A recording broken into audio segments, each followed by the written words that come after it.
ഇന്ന് ഞാനും അനീഷയും കൂടി കൊട്ടിയം സിംലയിലോട്ട് പോവാട്ടോ. എനിക്ക് കുറച്ച് മെറ്റീരിയൽസ് പർച്ചേസ് ചെയ്യണം, അവൾക്കും കുറച്ച് സാധനങ്ങളൊക്കെ പർച്ചേസ് ചെയ്യണം കേട്ടോ.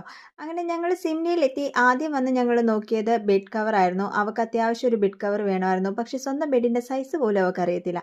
എന്തെങ്കിലും ആവട്ടെ എന്ന് വിചാരിച്ച് ഞങ്ങൾ ഒരു ബെഡ് കവർ എടുത്തിട്ടുണ്ട്. ഇനി അതായില്ലെങ്കിൽ കൊണ്ടുവന്ന് നമുക്ക് മാറ്റി മേടിക്കാമല്ലോ. അങ്ങനെ ഞാൻ നേരെ വന്നത് എനിക്ക് മെറ്റീരിയൽസ് നോക്കാനായിട്ടായിരുന്നു. ഞാൻ ഉദ്ദേശിച്ച ടൈപ്പിലുള്ള മെറ്റീരിയൽസ് ഒന്നും അവിടെ ഇല്ലായിരുന്നു. പിന്നെ ഇതുവരെ ട്രൈ ചെയ്തിട്ടില്ലാത്ത കുറച്ച് കളേഴ്സൊക്കെ ഒന്ന് വെച്ച് നോക്കാമെന്ന് വിചാരിച്ചു. ഞാൻ കുറേ കളേഴ്സൊക്കെ വെച്ച് നോക്കിയെങ്കിലും എനിക്കൊന്നും അങ്ങ് സെറ്റായില്ല കേട്ടോ. ഞാൻ നല്ല ക്രിസ്മസ് വൈബ് പിടിക്കാനായിട്ടുള്ള ഒരു കോട്ടൺ മെറ്റീരിയലൊക്കെ നോക്കിയാണ് വന്നത്. അങ്ങനത്തെ ഒരു മെറ്റീരിയലും അവിടെ ഇല്ലായിരുന്നു. അവർ പറഞ്ഞു ഇനി വരും എന്നാണ് എന്നോട് പറഞ്ഞത്. ക്രിസ്മസിൻ്റെ കളക്ഷനൊക്കെ വരാനിരിക്കുന്നേ ഉള്ളൂ എന്ന്.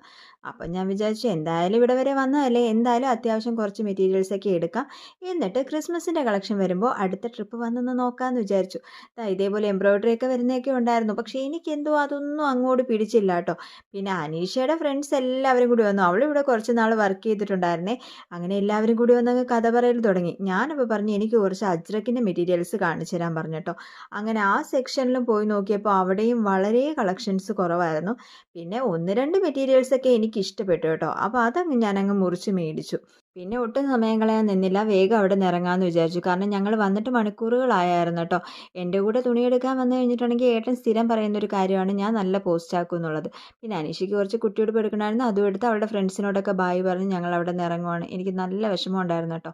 പിന്നെ സാരമില്ല, ക്രിസ്മസ് കളക്ഷൻ വരുമ്പോൾ വരാം എന്നുള്ള പ്രതീക്ഷയിൽ ഞാൻ അവിടെ നിന്ന് ഇറങ്ങുവാണ്. അവിടെ നിന്ന് ഇറങ്ങി ഉടനെ തന്നെ ഞങ്ങൾ അടുത്തുള്ളൊരു ഫ്രൂട്ട്സ് കടയിൽ കയറി, അല്ല വെള്ളം കുടിക്കാനായിട്ട് കയറി. എന്നിട്ട് അവൾ ഒരു ഫ്രൂട്ട്സിൻ്റെ എന്തോ ആണ് കഴിച്ചത്, ഞാനൊരു ഷാജ ഷേക്കും കുടിച്ചിട്ടോ. അപ്പോൾ ഇത്രയേ ഉള്ളൂ. പുതിയൊരു വീഡിയോ ആയിട്ട് നമുക്ക് വീണ്ടും കാണാം കേട്ടോ. ബൈ.